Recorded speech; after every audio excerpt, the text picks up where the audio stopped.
Mike Stephanopoulos, Chris Ambrosio, AJ Soto, and Elise Broche, and myself for the city, and Steve Amos, and Keith Brown, and David Cohill for the union. So what's that first name for the union? Steve Amos? Oh, yeah, okay. Okay, so can you hear me okay? And can you guys tell me if you can hear Eric okay? I can hear fine. Okay, well, I just turned up the volume, so you're live and in person. Okay, I've got about 1 minute till 4. Yeah, I've got 4 o'clock, so if everybody's ready, we can go ahead and get started. Eric, for your information, David is setting up video and audio to record, and they're planning to stream as well as record. And we are recording the meeting on Elise's phone for the purpose of preparing minutes. Okay, so we don't need to do separate minutes. That's great. I don't think we need to do separate minutes. This time, if you would help provide us a template for minutes, I would appreciate it.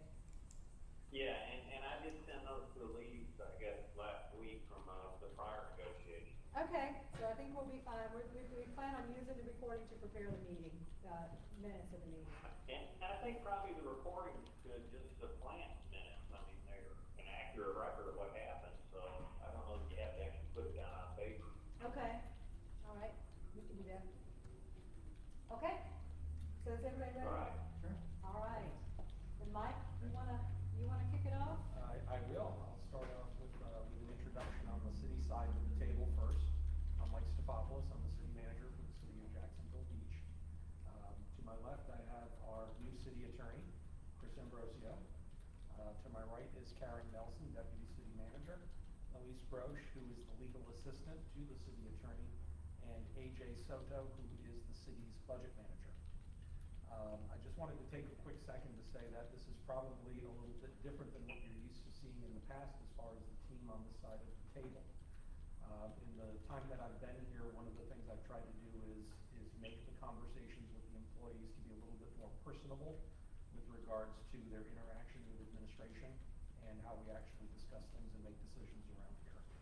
So what you will be seeing for the point people moving forward is that you will see typically 3 people that will come to this meeting. And that will be Karen as the deputy city manager, Chris as the city attorney, and AJ as the budget manager. And Karen will function as the point person for the city. Whether you're hearing a yes or no on particular issues, you should hear it from city staff, and you should hear the explanations behind the why or why not we're moving forward with something. But this is our complete team. Myself and Eric will be, for the most part, advisory and consultative behind the scenes. But the 3 people that I mentioned up front will be your primary points of contact through the rest of the negotiation process. With that, that's my introduction.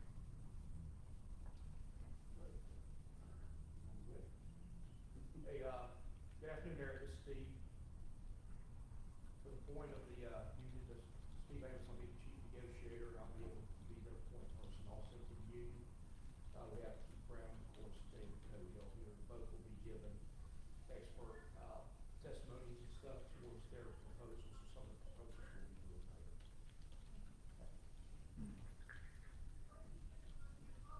Okay, so to get us started, I did ask Eric to provide me with some ground rules. There are very few, we've been doing this together for a long time. So the only thing that we felt was necessary to point out, as we do have some new people on the team on our side this year, no agreement on specific articles are final until the entire contract has been agreed to. Of course, that we know that tentative agreements still allow parties to back off on the agreed language to propose concessions on potentially other articles. Non-economic language, we would like to negotiate before we negotiate the economic provisions. Everybody's good with that? And the contract is not final until it is ratified by both the union membership and the city council. And that's really all we had as a point of order. If there's anything else that you guys wanted to bring up before we get started? Steve, or you? comfortable with that? I'll go with that. 5 o'clock for today's meeting. That's right, we do have a hard stop today at 5. Unfortunately, I scheduled the meeting on the same day as a council briefing and council meeting, and so all of us have another meeting that we have to get to. If we need more time, of course, we'll have to reschedule, and we'll, try to do that as quickly as we can. Will you be able to provide another date at, by 5 o'clock? Yes, we can all do that. I think we're all prepared to look at our calendars and choose the next day for negotiations. If I may, in hopes of ratifying our contract with me, because I know we've got the year coming up and things of that nature, would it be difficult to get earlier times rather Yes. than late in the afternoon? Yes. I mean, I think me and David are both available during the day, even early morning, that, meeting late in the afternoon kind of makes it difficult if we wanna push forward and try to get things done. Sure. I think I speak for most of us on that. We would probably prefer earlier as well, Okay. with the goal of trying to wrap up, so that nobody has to stay past 5 certainly. But, yeah, we're open to that. We'll pick a date that works for everybody, a date and time that works for everybody.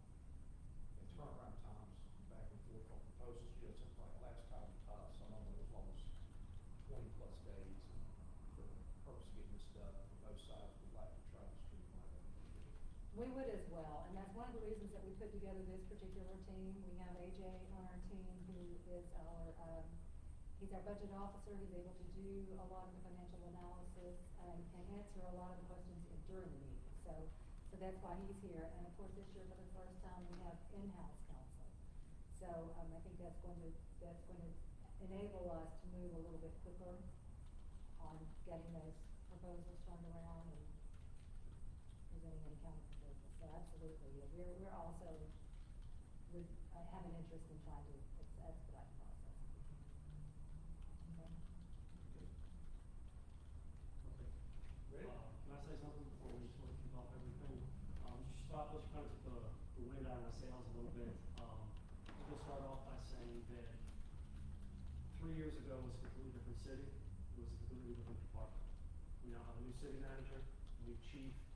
We embrace the new corporate culture that you've helped instill, not only at the city, but also, with Chief Smith at the department. We're hopeful.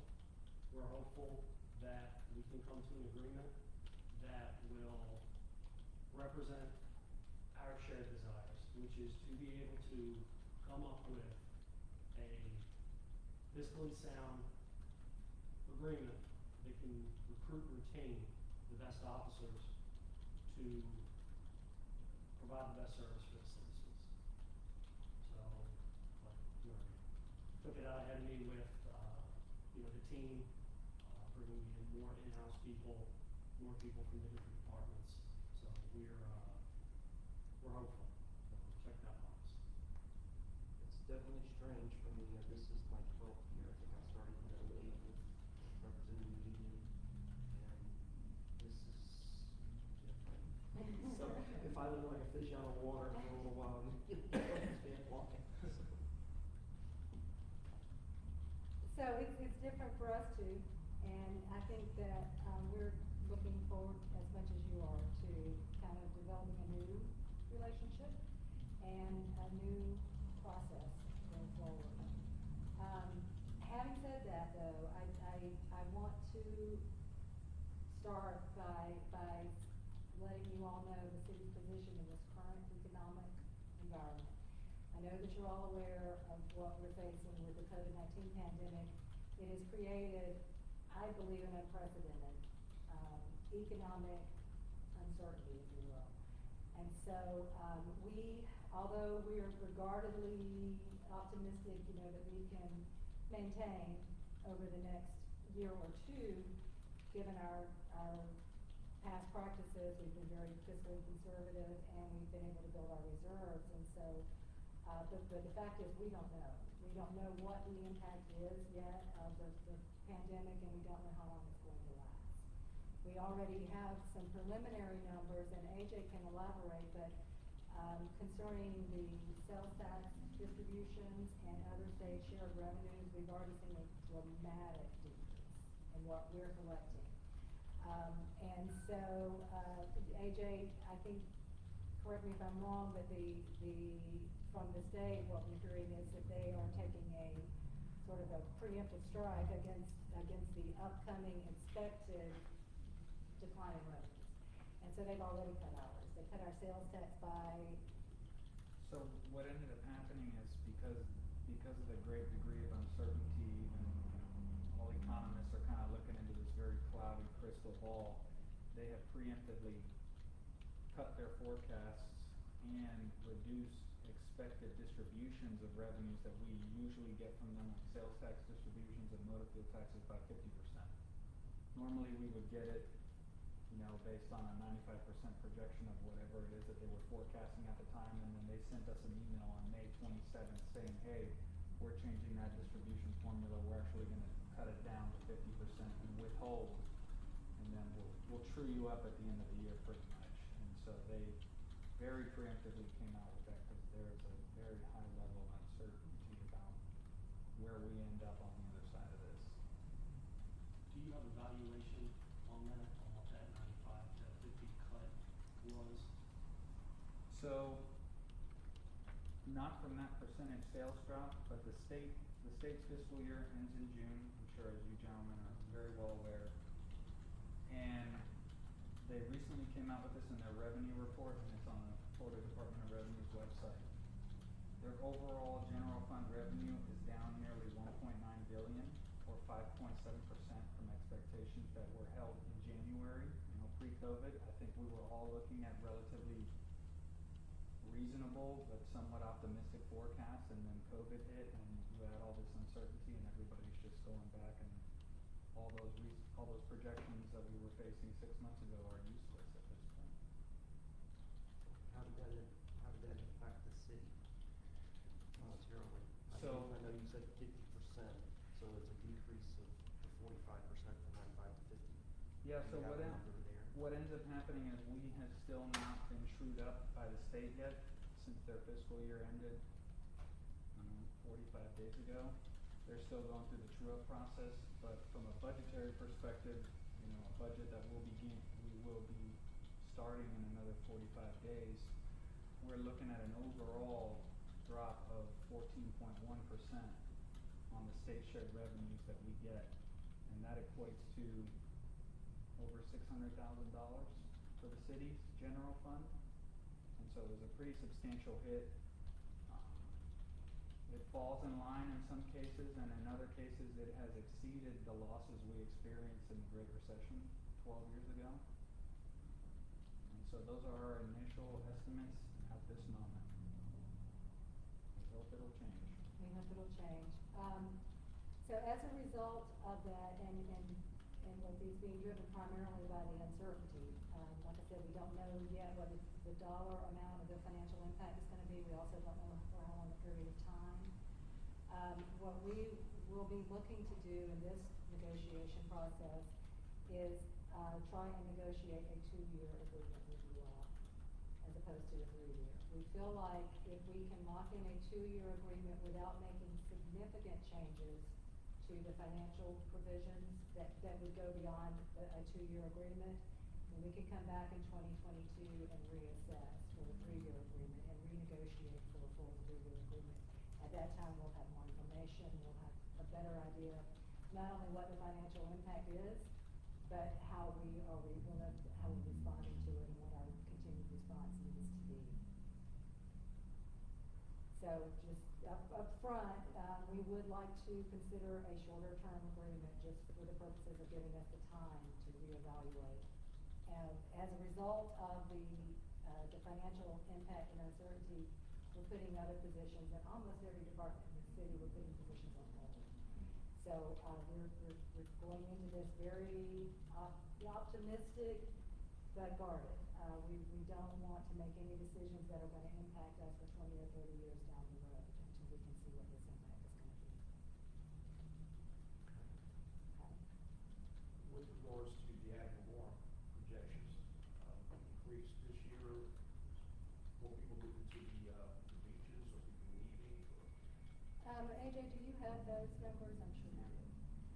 So with regard to ad valorem, as you all know, ad valorem kind of tends to run in arrears, we'll call it, or behind with what's actually going on at the moment because of how long it takes for assessments and whatnot. So right now, what we're seeing overall on our property taxes is about a 6% anticipated increase from the 2020 budget to the 2021 budget. And that's based on the guidance we got from the property appraiser when they certified the numbers for us on June 1. And this is pretty much in line with what we were seeing back in the Great Recession. You had kind of those first 2 years from 08 to 2010 where your property values were still going up, and then, you know, it caught up and you started seeing those market declines that occurred from year to year.